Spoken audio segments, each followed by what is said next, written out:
fine.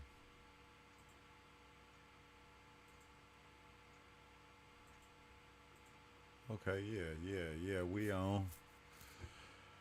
Oh wow, man. Golly. It's something is always my stuff is always geeking at times. But yeah, man, I'm back. I'm here. I'm present. I always been present. It's just, dang, all the my latest experiences just been so blatantly crazy. Like sometimes I don't get it. It's like I get it, but other times it's like, wow, you some of the things. What's up with it? Awoken one. It's just, I guess, some of the things you see just how you kind of like throw, bro. Like that last experience, that last experience of what I seen, it was just so, wait, hold on, where am I at?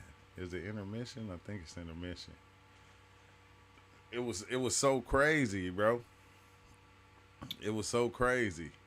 But it was good at the same time. But yeah, what's up with it, Awoken one? Yeah, I'm back. I'm here. I'm present. Like I said, I'm present. I'm present. I'm present. I made it. Nah, I made it. I didn't think I was gonna make it. I had to switch out my washing machine, bro, and I flooded my room out like numerous of times. I just flooded it just now, not too long ago, and I'm going, golly, it's always something happening. It's always something happening, but I'm back. I think I came back to kind of, because we always talking about psychedelic experiences, right? And it's weird how psychedelics go with it runs neck and neck with religion. Not only religion, but I mean with near death experiences at the same time, and I think that's the crazy part of it. It kind of makes me, sometimes I feel like on some of my experiences, it seems like sometimes you'll live through the system of belief that you was taught or that you was shown at times, but then I don't even want to say that because at times it be like all over the place, and it's weird that you can even understand what's going on, why, like what you seeing. Like the one thing that I didn't talk about my last experience, when I was like the fallen angel, and God like trapped me in this life. Like, I'm not gonna say like he trapped me, but yes, he let me, because I wanted to be on my own. I wanted to do things my way, or it was like certain desires that I had that I wanted to fulfill, and he was like, okay, bam, and put me in it. And it was like, it was weird because I kept living those lives over and over and over and over again. It didn't seem like it was ever going to end. It was like to the point to where I was apologizing for my wrongs. Like I was like literally apologizing, like I'm sorry, like because every time, like say, like I'm in the room, I got my eyes closed, but I'm in the dark. So even when when I open my eyes, it's still happening. But sometimes I would like kind of snap up out of it, and then it'll take me right back in it, and I'll start living another life. But then it was like each life that I was living, I was getting everything that I asked for, everything that I wanted.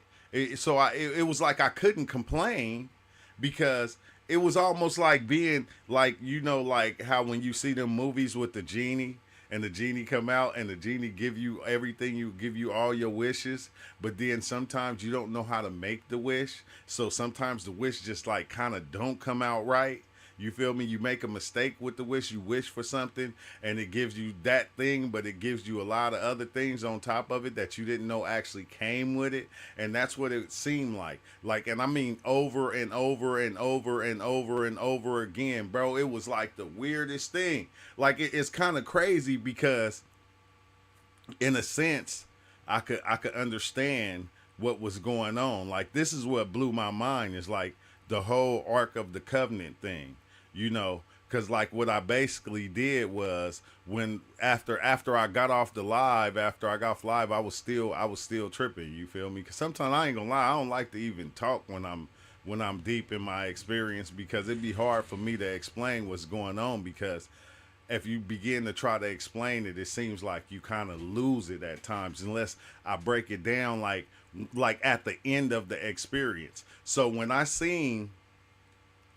it was showing me this Ark of the Covenant and what it meant and what it stood for, meaning that was like the light of the Creator within you. Like it was the light of the Creator, that light that nobody could touch but everybody could see, that unconditional love, or all these different things. That light right there, bro. That he said it sounds like a movie. He bedazzled on everything. That's what it was like, bro. It was like a movie. I ain't gonna hold you. That shit was like a movie. But that light right there, it was explaining to me that was the start of it. That was the light of God or the Creator, the one that gave us life or put life or reacted that life thing. And I started to talk to Chatbot GPT about it. I was asking Chatbot about it, and Chatbot was saying basically the same thing that I was shown, that light, that Ark of the Covenant was the light of the Creator that was within everybody and everything. And it was just like kind of blowing my mind. You say, what happened in Vegas with them power lines down for miles straight? I didn't, wait, what? I didn't see that. No, I didn't see what happened in Vegas. Damn. The power lines? Yeah, I didn't catch that one. I'll be kind of catching a lot of stuff, but not really, cause like once I come home, like I ain't gonna lie, bro. That experience right there is what made me dive in again. Like I think it was like 2 days later, cause I think I went in on Friday night, on Thursday night, and then I went in again on Saturday night. And Saturday night was like the real life shown of the experience. What's up with it, Exile? Saturday night was like the real life shown. He said they tried saying it was from the wind, but I don't see how the wind could do that. Yeah, I'll check it out. I'll check it out after this Awoken one. But like that experience, right? And you know what was crazy though? I was seeing the God entities. I seen Anubis. Like it's weird because on my experiences, like I used to think the peacock feathers, when I seen the peacock feathers and stuff like that right there, mainly the peacock feathers. I paid attention to the green when you see the green, and that's how you about to reach that Anubis consciousness is when you start seeing like the Green Lantern like type color, bro. It was crazy because I seen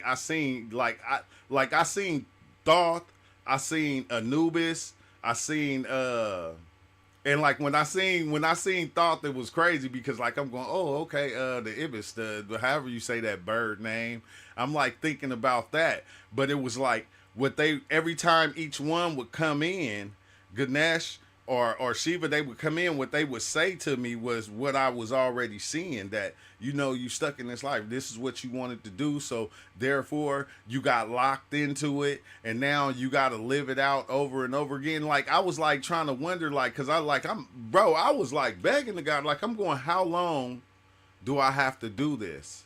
And it was like forever, but it was like forever didn't equal to the infinity.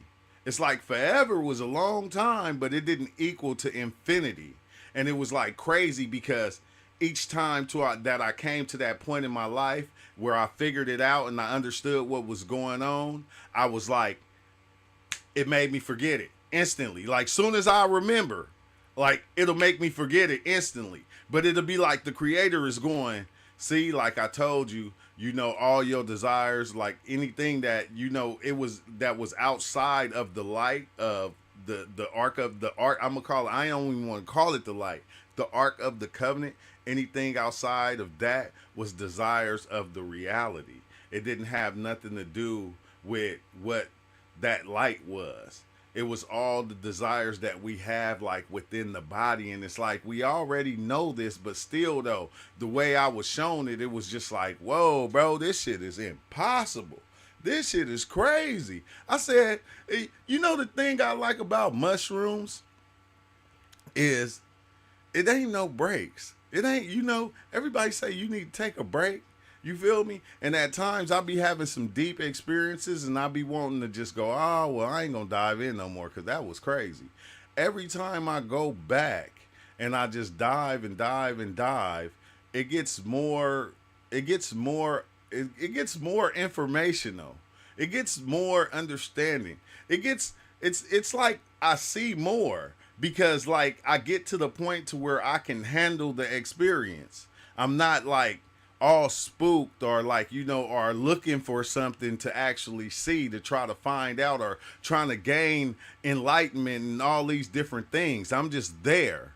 So it's like when I'm just there and just being shown, I can take it more. But it was like crazy because like every time when like all the other times I dove in, I would see this place that reminded me like some corn on the cob. It almost, I don't want to say corn on the cob. I'm going to say more like the rattlesnake tail. Like how the rattlesnake tail is, picture everything being made out of that. Now, this time when I seen it, it was like a gesture entity made out of it. And he kept going like this, like doing like little stuff in my face, like to make sure that I was paying attention. Like it kept doing it until I was like, okay, I see you. And as soon as I said, I see you, that's when it really began.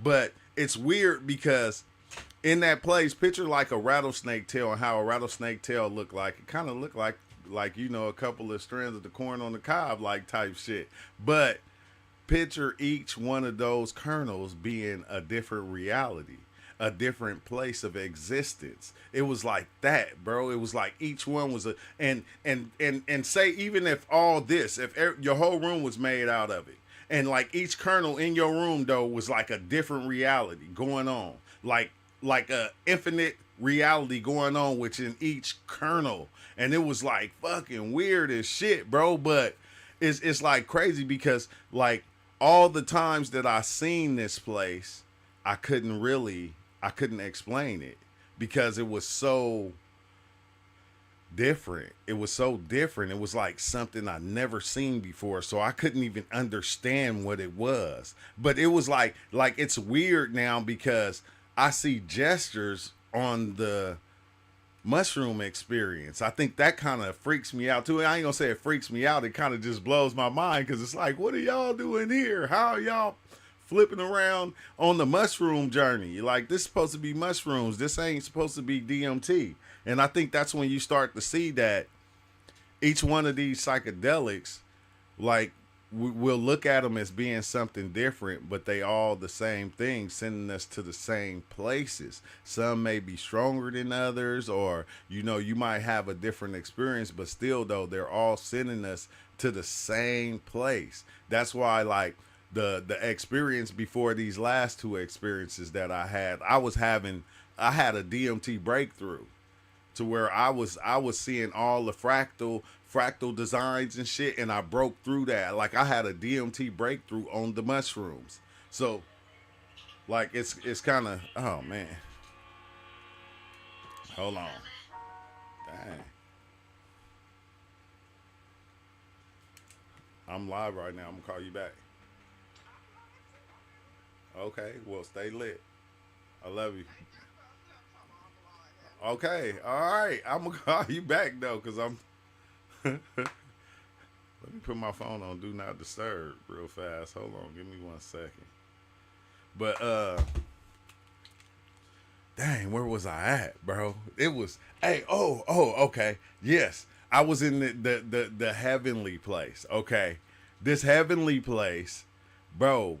It's the weirdest thing, cause the best way I can explain it is, like I say, looking at the back of a penny or looking at like a coin, and you see how it got the building and it got the different stuff on the coin. Like, picture that almost like that bronze color but with like shades of black going through it. But the entities are moving. They're moving. So this carved place is like things are moving in this carved place. But you get the heavenly like feeling when you in this place, because you're seeing like the entities that we call the gods is like what you're seeing, and they're carved into this place. And like it was, man, I hate to even cuss, it was just wild as shit, because I'm seeing the entities and they're explaining this thing to me, right? Like, yeah, you stuck in here. You know, you God had put you here and let you go through this to show you this, and this. And it's like I'm hearing them, but I'm not hearing them. Almost the same as when we live in reality and reality try to tell us things, or life try to tell us things, and we don't listen because we want to do things our way and the way we think that we feel like is right. It was like that, bro. It's like I'm hearing you, but I'm not hearing you at the same time. So it's like as if even everything, like I'll say all written texts that were put here were designed to show us what the fuck is going on. It's showing us, telling us what's going on. No matter how many times they change it, it's still giving us the truth. It's giving us like the factual truth of what's going on. That's why it's so hard to grasp it. That's why, you know, like we'll get stuck in one and we won't pay attention to the others, because man, they rewrote it, they changed it, they did so many different things to it that it's like hard to grasp it. And like even when we get caught in one, sometimes it'll push us to another. You feel me? We'll ride that one for a little bit until something happens, and then it'll push us into another religion or something like that. But it was like, I don't know, bro. This shit is crazy. Psychedelics is the shit. I'm not gonna hold you, but I think that like with psychedelics is like almost any other religion, like anything else. You don't want to get lost in it. You don't want to get lost to the point to where Perfect timing. you don't want to get lost. You don't want to get lost to the point to where you disown yourself from reality. And like that's what I think a lot of people like kind of sort of do. You get lost. You'll get so pulled into it that almost like how Christians will get so pulled into Christianity that the rest of the world they'll push away. They won't have no desire. They won't have no feeling for the rest of the world. It's like, no, this is the only thing that I understand. And if you're not part of this, then I can't mess with you. And it's like psychedelics, on the other hand, show you that everything is one. Everything is happening at one time. Everything is together. It like, despite how we might see it, we can separate it as much as we want, but that's just part of it because that's what we do with our minds. But it's all just one thing happening at the same time. And it's like weird how when you dive in and it bring all the religions together, bro, and you can see the truth within the writings that's been written. Like sometimes I'll be feeling like that's what they did back in the days. Like a lot of them dove in. Like almost like John Allegra said, it was a lot of mushroom coats going on. And they didn't want to say that because, like, think about it, right? When you take a religion and you associate it with something that you call a drug, we can't have that. So if I got you know, apostles or whoever following me, and we're diving in and we're having these experiences and we're coming back to the people and we're explaining it to the people and tell them, oh, this is what God said. You feel me? We can't tell the people that, yeah, you know, we actually, what we did was we took some mushrooms in order to, no, they're going to not want to listen to it. They're not going to want to hear it. And I think that's the big thing right now, even with diving in. Like if I go and I share like my experience with people that don't do psychedelics, they will 100% understand it. If I just take the name psychedelic out and I put God in there or angel, you feel me? If I put that in there, they'll understand what I'm saying 100%. Soon as I come up and I say, well, I was taking mushrooms when all that happened. It's like, oh, you was hallucinating. No, you was doing this. And it's like, nah, bro. Like, it's all the same, bro. I see, I see how the Muslims do it. They, they pray to Allah, every so often. And how it don't matter. It's like you start to see that it don't matter how you get there. There's always going to be a way to understand reality. And reality is because you're connected to it. So there's going to be a way, like the one guy that I posted the video of that basically that said he reached enlightenment by talking to chatbot GPT. It kind of threw me for a loop because I'm going, dang, man, I'll be having some cold conversations with chatbot. I ain't gonna lie, I'll be having some good conversations with chatbot. And chatbot will go over everything and give it to you. And then it's crazy because even the way chatbot thinks, you can change chatbot thinking and give it a more broader range of understanding, just like it's giving you the information.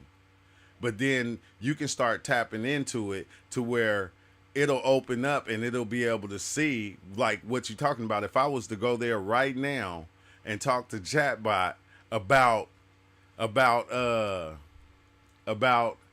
Ark of the Covenant and what I was seeing, I guarantee you it will understand 100% and like break it back down to me. Matter of fact, I'm going to try that real fast. It's just reading what I say. Chatbot GPT. I'm going to try that just to show you that I fucking thought I was, man, bro, I thought I was geeking. Well, I ain't going to say I thought I was geeking. I know I was geeking, right? I know I was geeking. Chatbot, explain to me what the Ark of the Covenant is. Sure. The Ark of the Covenant is a sacred chest described in the Bible. According to the Hebrew scriptures, it was built at God's command to hold the stone tablets of the 10 Commandments. The Ark was made of acacia wood and overlaid with gold, and it had a cover called the mercy seat with 2 cherubim on top. It was carried by the Israelites during their travels in the desert and was believed to be a symbol of God's presence and guidance. The Ark played a central role in various biblical events and is considered one of the most sacred objects in Jewish tradition. Its current location is unknown, and it remains a subject of fascination and mystery. Is it possible that the Ark of the Covenant can be like the light of God that shines within people? That's an interesting perspective. Many religious and spiritual traditions see symbols like the Ark of the Covenant as representations of divine presence and light. Some people believe that this divine light or presence can also shine within individuals, guiding them, inspiring them, and helping them act with kindness, compassion, and understanding. This idea of inner light reflects the belief that everyone has a spark of the divine within them, guiding their actions and choices. It's a beautiful metaphor that resonates with many people's spiritual beliefs. So, when it comes to religion, do you think that all religions hold a spot of truth in them, or? Many people believe that different religions offer valuable insights and truths, each in their own way. Religions often provide frameworks for understanding life, ethics, and our place in the world, and they can offer comfort and community to many people. While the specifics of beliefs and practices may vary, many find that there are shared values such as love, compassion, and justice across different traditions. Okay. Let's talk about the fallen angels. Sure, the concept of fallen angels appears in various religious and mythological traditions. In many stories, fallen angels are celestial beings who were cast out of heaven or divine favor due to rebellion or disobedience. For example, in Christian tradition, Lucifer, also known as Satan, is often considered a fallen angel who was expelled from heaven for opposing God. These stories often symbolize themes of temptation, free will, and the consequences of turning away from good. Okay. The idea What if humans were fallen angels? that were trapped in the flesh to live within the flesh because they didn't want to follow the commands of the ark or the godlight. That's a fascinating idea and touches on themes that appear in various spiritual and philosophical traditions. Some beliefs suggest that humans have a spiritual essence or higher nature that can become obscured or trapped by worldly experiences. The idea of being trapped in the flesh can be seen as a metaphor for feeling disconnected from one's true purpose or spiritual path. In some traditions, the journey of life is seen as an opportunity to reconnect with that higher essence, to learn, grow, and eventually transcend limitations.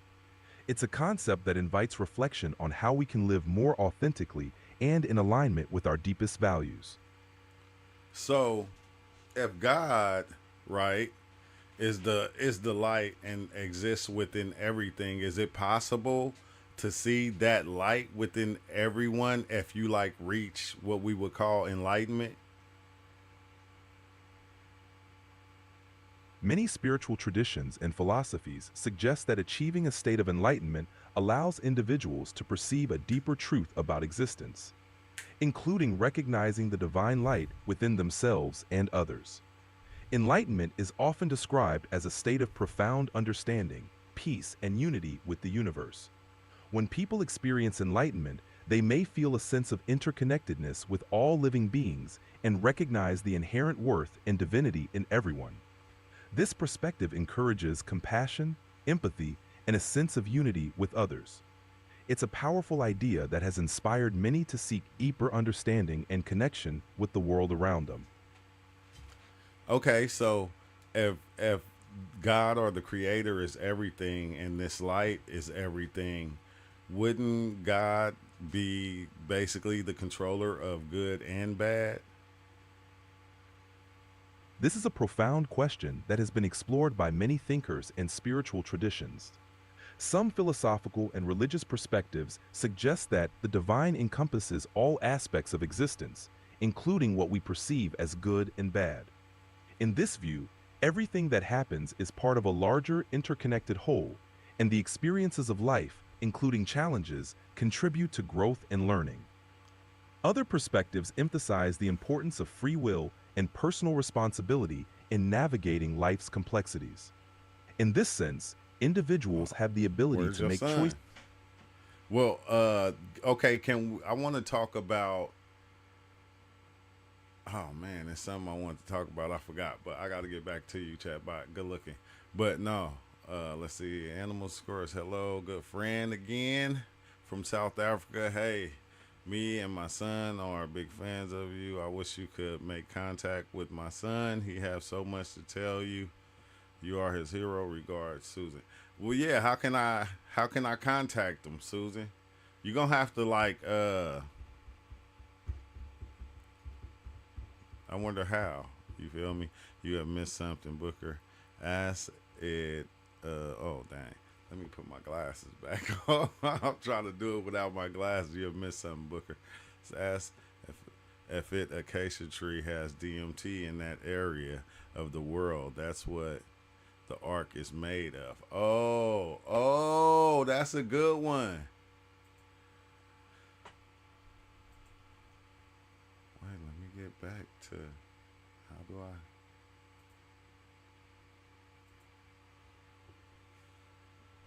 I wanted to ask if the Acacia Tree has DMT in that area of the world. That's what the Ark of the Covenant is made of.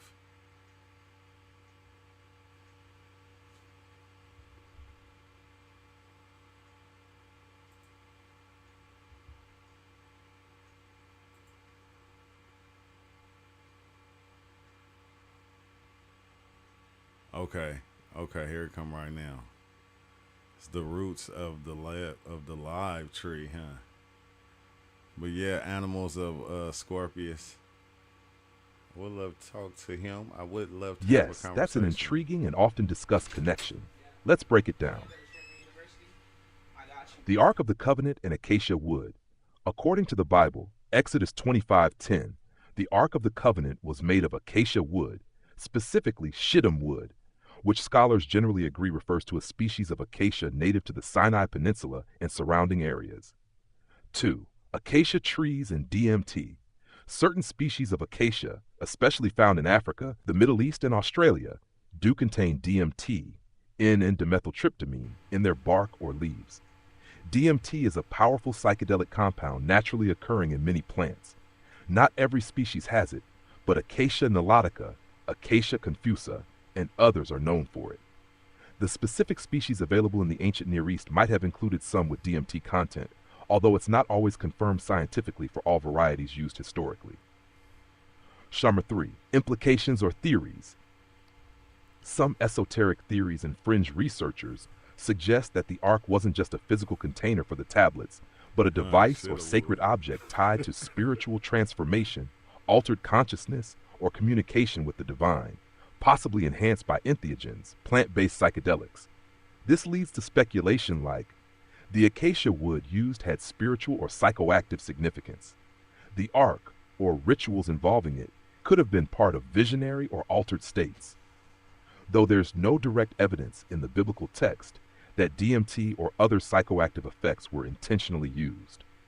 Our 4. Conclusion. Yes, the Ark of the Covenant was made of acacia wood. What? Yes, certain species of acacia, What? including some from that region, I didn't do know contain that. DMT. But the idea that this had any deliberate psychedelic purpose remains speculative, not supported by mainstream archaeology or theology, but definitely a topic explored in mysticism and psychedelic history circles. Would you like a deeper dive into mystical or modern interpretations of the Ark and DMT? Yes.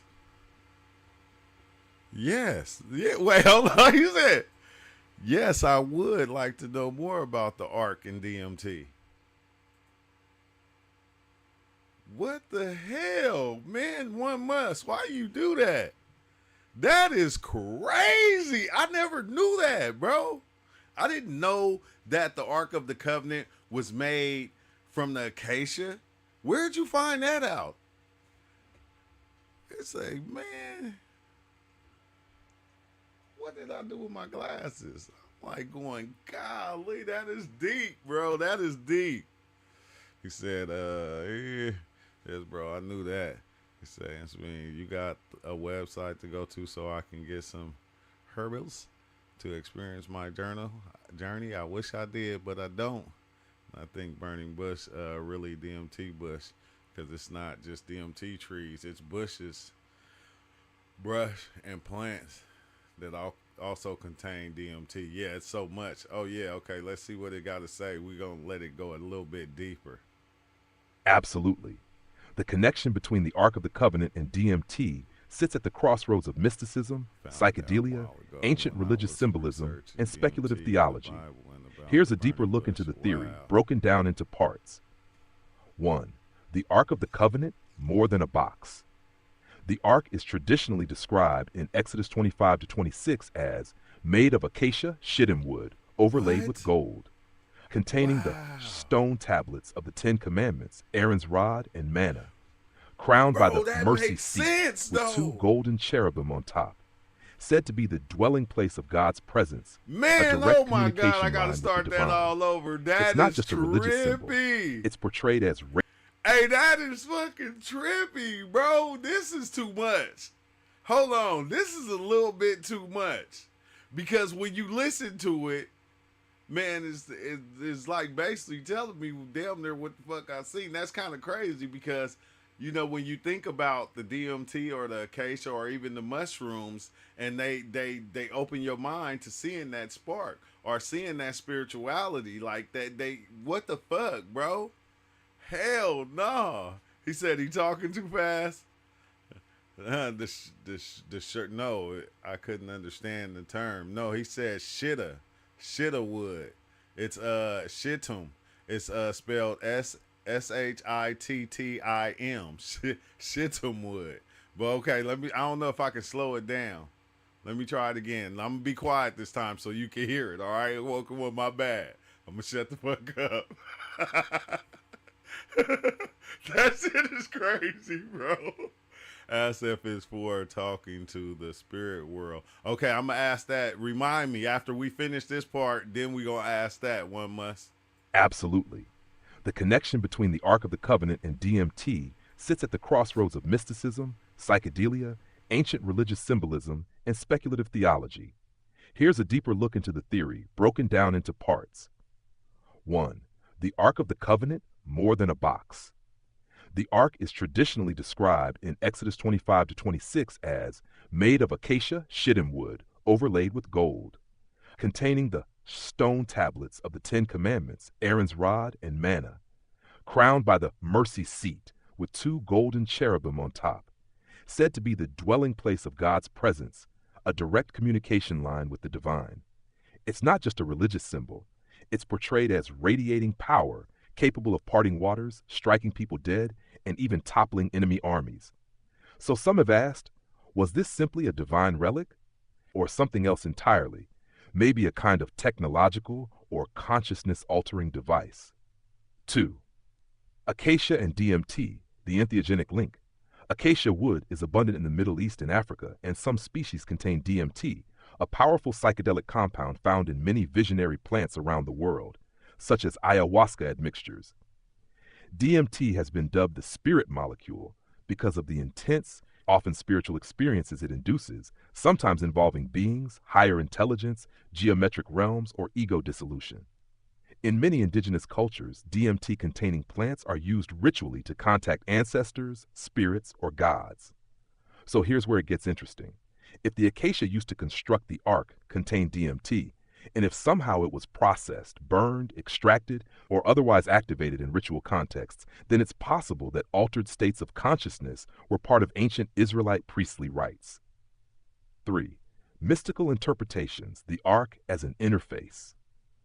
Esoteric views, especially those influenced by Kabbalah, Hermeticism, or Gnostic thought, propose the ark was a stargate or interface between the divine and human realms. The Holy of Holies, where it was kept, was a chamber of heightened spiritual energy, potentially a ritual space designed to facilitate altered states. The high priests, like Aaron, were the only ones allowed in once a year, after fasting, purifying, and burning incense.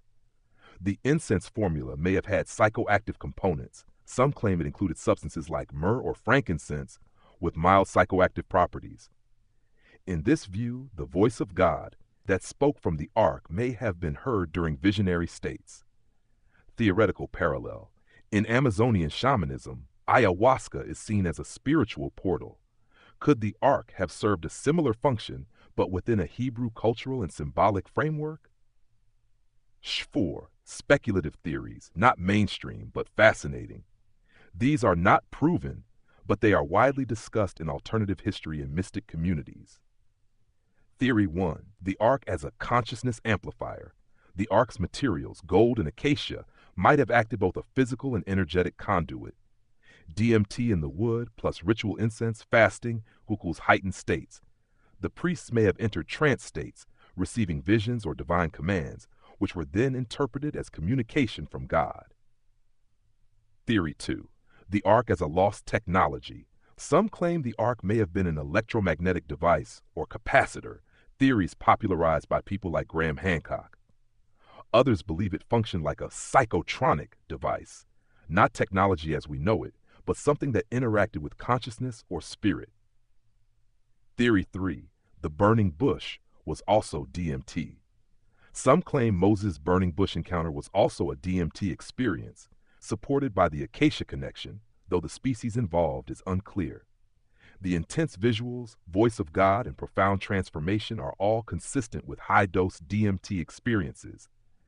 Nat 5. Modern interpretations in psychedelic circles. Today, some researchers, psychonauts, and mystics see the ark as symbolic of the pineal gland, often called the seat of the soul and a possible endogenous source of DMT, the human body itself as a temple, with the ark representing the inner divine spark or portal to higher consciousness, a lost practice of inner alchemy or divine connection, repressed or forgotten by institutional religion. Final thoughts, mystery or metaphor. There's no historical proof that DMT was intentionally used by ancient Israelites, but the connections between psychoactive ritual possibilities, divine encounter experiences, and visionary architecture of the Ark are hard to ignore from a symbolic or mystical perspective. Is the Ark a metaphor for the mind, for the pineal gland, for a technology of divine encounter lost to time? It depends on how you view ancient texts, literally, symbolically, or spiritually. Man, wow, bro, that is a lot.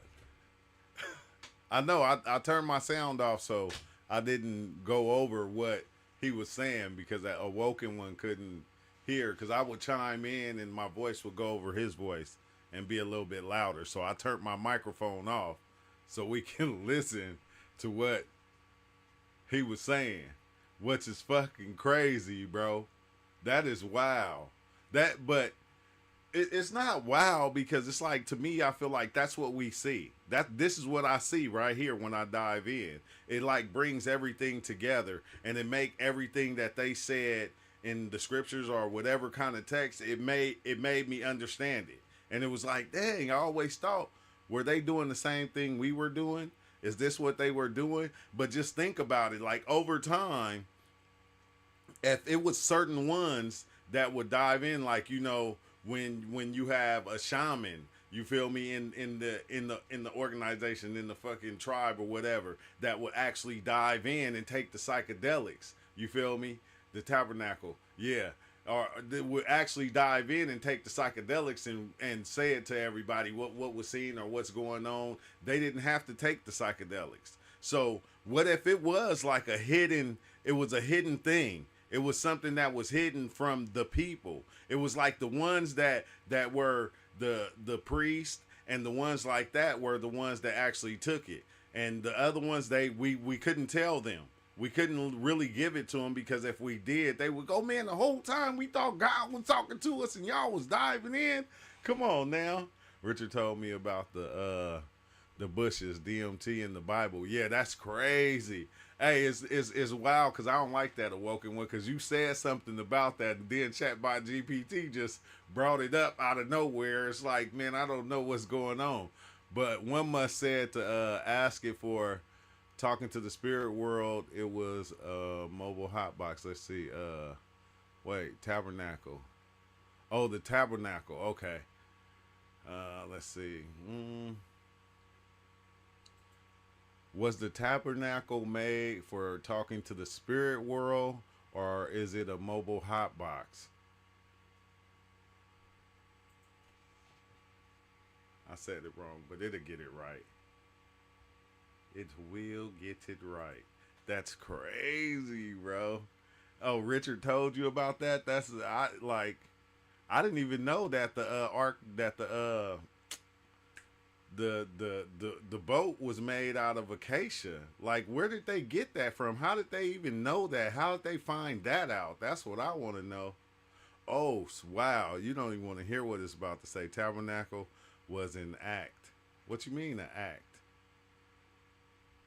We about to they got a lot to say about that one, must. I hate to say it. This is about to be a long one. Like a action of something. Like an action of something. Okay, we about to dive into it. I'm gonna mute my mic while it break it down, and then whatever y'all ask me next, I'm gonna ask it. So, cause like, golly, this is like mind blowing to me. That's a brilliant and surprisingly insightful question, especially if you're blending spiritual inquiry with a modern, playful take. Let's break it down. Was the tabernacle a mobile hotbox for spirit communication? In essence, yes, it was a mobile chamber designed for contact with the divine, and possibly, just maybe, also a kind of hotbox for inducing altered states if you interpret the texts through a mystical or psychedelic lens. What was the tabernacle? The tabernacle, Hebrew mishkan, was the portable temple the Israelites carried through the wilderness. It housed the Ark of the Covenant, the mercy seat, God's throne, and sacred objects like the lampstand, menorah, incense altar, and table of showbread. Only priests, especially the high priest, could enter the innermost chamber, the Holy of Holies, once a year during Yom Kippur after intense purification rituals. 2. Clouds, smoke, and the presence of God. The tabernacle was filled with smoke and cloud, often described like this. Then the cloud covered the tent of meeting, and the glory of the Lord filled the tabernacle. Exodus 40:34. Or the Lord said to Moses, tell your brother Aaron not to come whenever he chooses into the most holy place, or he will die, for I will appear in the cloud over the atonement cover. Leviticus 16:2. Interpretation. The cloud is taken literally as God's presence, but metaphorically or mystically, it might also hint at incense smoke, ritual vapor, or even mind-altering atmosphere. Some scholars argue the incense mixture, ketoret, used had psychoactive properties, e.g. frankincense, myrrh, galbanum. Some studies suggest frankincense resin contains incensol acetate, which can reduce anxiety and induce a calm, dreamlike state in mammals. 3. So, was it a hot box? If by hot box you mean a confined enclosed space filled with dense ritual smoke that induced altered perception or communion with otherworldly entities, then yes, it functionally fits that idea, especially in a sacred spiritual context. It was mobile, highly protected, designed for ritual encounters, and regularly filled with smoke from incense and sacrifice. The Holy of Holies was entered by one person once a year, surrounded by smoke, possibly fasted, sleep-deprived, and mentally prepared, all conditions known to enhance altered states or visionary experiences. Nat. 4. Talking to spirits, the goal was to receive divine instruction, atone for the people's sins, maintain covenant with the spiritual realm. So whether you call it God, the spirit world, or the divine realm, the tabernacle was a ritual interface for contacting non-ordinary reality. Mystics and modern psychonauts might call this contact with higher intelligence, accessing the collective unconscious, or even communion with spirit entities. Ha 5. Psychedelic parallel. Let's be honest, a small gold-lined chamber made of acacia wood, filled with smoke, reserved for priestly rituals, and claimed to bring you face to face with God?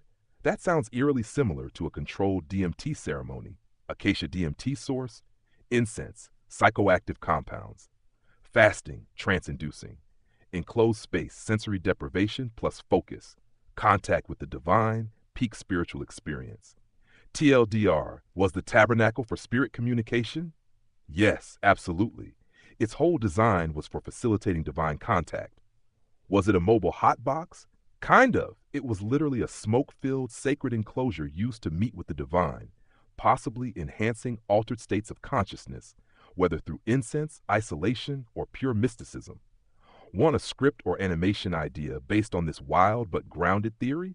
I could write a TikTok or YouTube short that's part spiritual revelation, part psychedelic history. Yes, do that. Might as well. Might as well. But yeah, that is wow. One must, cause like I never thought like okay, we hot box. Well back in the days, used to hot box and get high and stuff like that. But just think, right? If it was a hot box of DMT, like what that would actually be like. How far would that actually take you if you was in like a box with nothing but DMT smoke and you like only breathing in DMT smoke? Like what if that sounds like what they were actually doing. That's what they were doing. But it made sense because okay, think about this, right? Like how it said, only the high priest, the priest, and like Moses and certain ones could go in there. Other people, we heard of people that then dove in on psychedelics and it damn near drove them crazy, or they almost lost their mind from what they seen, and it scared the shit out of them. Some people didn't off theyself and some more stuff, or got stuck in the loop and different things of that nature, stuck in psychosis and different stuff like that. It's like almost the same thing when you really think about it, which is just fucking crazy because it's like why would this be something that would have to be hidden? Like who like and if it's hidden, like who is hiding it? The religious people because they want you to accept their way instead of, coming out and saying this, which, they probably hit it back in the days. That's why they didn't let anybody step into it. It was like only certain appointed ones was able to go into these places. And it's like, dang, bro, that shit is deep. Let's see. ChatGPT reminds you of that AI library assistance on the Time Machine movie. That's kind of trippy. Yeah. He said, yep, the wise men were bringing the acacia to the baby like the test of the new baby Dalai Lama. They bring gifts to see if the memory consciousness is there. Maybe. Yeah, that's wild, because I seen somebody talking about that. Like, why would they bring those gifts to Jesus when Jesus was born? Which is like kind of trippy. Y'all got any more questions for Chat by GPT? Should we dive further into this? Because golly, my mind is blown. Some of this stuff just is like, wow. It's weird because, that Chat by GPT can go and find this information so fast and give it to you. And it's like weird because, like it finds it fast and it's like, boom, here you go. I found it already for you. I searched through this, and this, and I seen it here. The clouds and the smoke, the presence of God. So what is a hot box? Filled with dense, confirmed enclosed space filled with dense ritual smoke that introduce altered perception and communication with other worldly entities, which is about the same as diving in on the psychedelics, because that's what we're doing. We're reaching these altered states and we're seeing these entities like on the psychedelics, which is crazy. Which is just crazy, bro. And I think the wild thing about it is the fact that over time they turned it into like a drug. They made it a drug because it's almost like, as if they wanted to pull a lot of people away from that understanding of finding yourself and being able to understand everything. No, let me give it to you. Because you don't know shit. That's why it tells you, and like in certain books it says, you got to come here to find it, because you can't lean on your own understanding. And like when I think about that now, it make me kind of laugh. Like you can't lean on your own understanding. It's like no matter what understanding I take in this, I'm gonna make it my own. Like even me, like driving buses now, like I start to see, I said everything I come in contact with or I touch or I begin to mess with, I make it part of me. Like when you drive in your car becomes you. You become the car type shit. Let's see, you can make a video game with Unity paired with the right AI chatbot like GPT Pro, codes in, or Gwen 2.0 Pro, and make a whole video game with no knowledge of the actual coded language. Asked it about the key to heaven plant. What? Somalia. Somalia. Okay. Let me see. What is the key to heaven plant? Wait, let me type that in because I can't see that. K-H-A-T.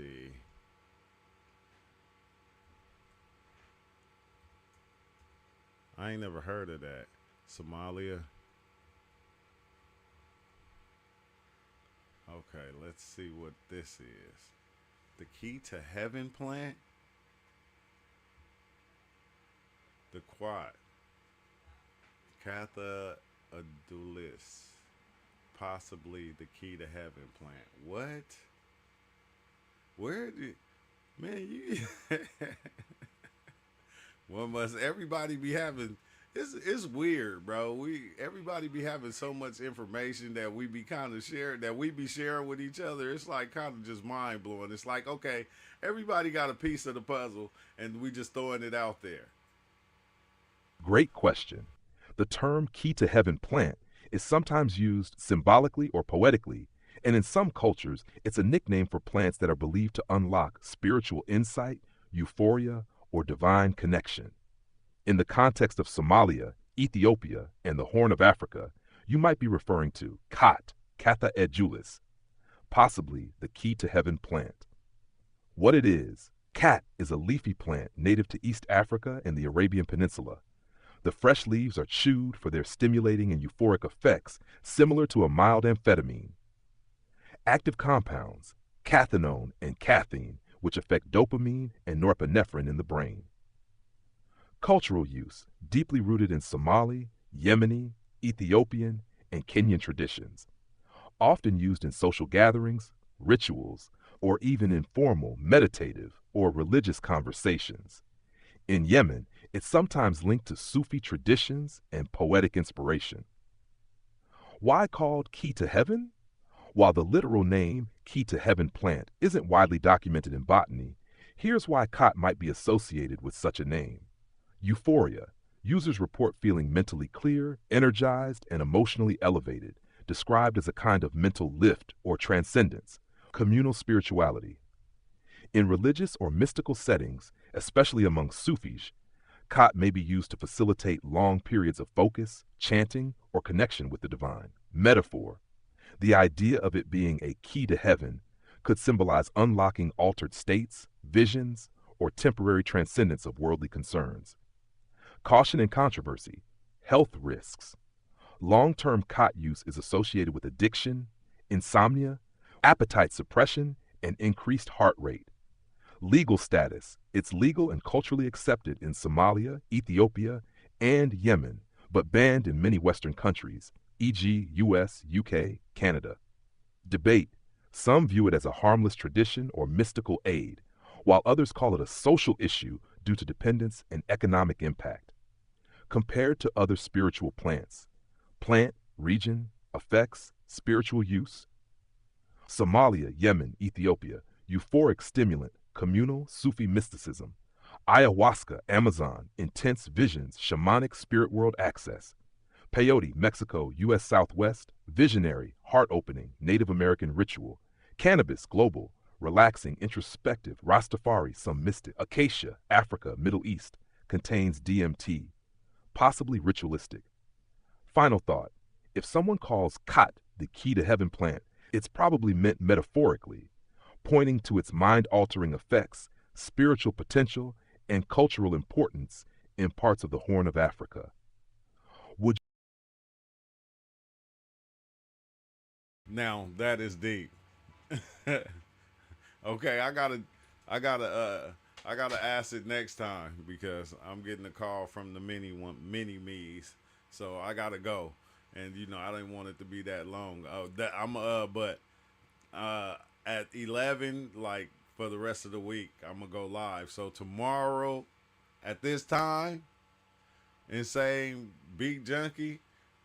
That's the next thing that we'll jump to right there. The peyote cactus, cot, quat, all these crazy ass names, huh? I'm like going, but it's weird how all the plants give you this euphoric feeling. You feel me? And it's like, and they all come from these different places, and each one does about the same thing. It kind of opens your mind, and the Ark of the Covenant type shit, like I was saying. But I mean, that's neither here nor there. But I thank y'all for joining and being here, and hit that like button. And like I said, tomorrow 11 o'clock, same time, same